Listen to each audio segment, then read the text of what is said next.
بسم الله الرحمن الرحيم. ذلك بأنهم قالوا للذين كرهوا ما نزل الله سنطيعكم في بعض الأمر والله يعلم إسرارهم فكيف إذا توفتهم الملائكة يضربون وجوههم وأدبارهم ذلك بأنهم اتبعوا ما أسخط الله وكرهوا رضوانه فأحبط أعمالهم. أم حسب الذين في قلوبهم مرض أن لن يخرج الله أضغانهم ولو نشاء لأريناكهم فلعرفتهم بسيماهم ولتعرفنهم في لحن القول والله يعلم أعمالكم ولنبلونكم حتى نعلم المجاهدين منكم والصابرين ونبلو أخباركم. إن الذين كفروا وصدوا عن سبيل الله وشاقوا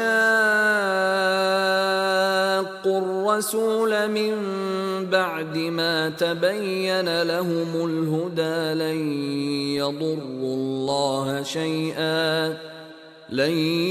يضروا الله شيئا وسيحبط أعمالهم.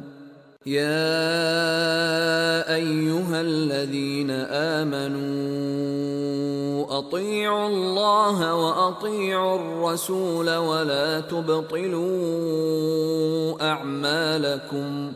إن الذين كفروا وصدوا عن سبيل الله ثم ماتوا وهم كفار فلن يغفر الله لهم.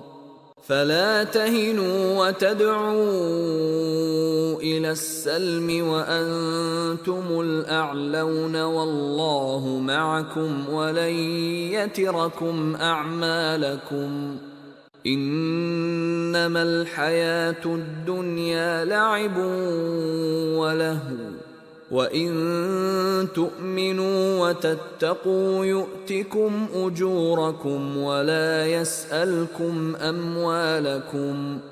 إن يسألكموها فيحفكم تبخلوا ويخرج أضغانكم. ها أنتم هؤلاء تدعون لتنفقوا في سبيل الله فمنكم من يبخل ومن يبخل فإنما يبخل عن نفسه والله الغني وأنتم الفقراء وإن تتولوا يستبدل قوما غيركم ثم لا يكونوا أمثالكم.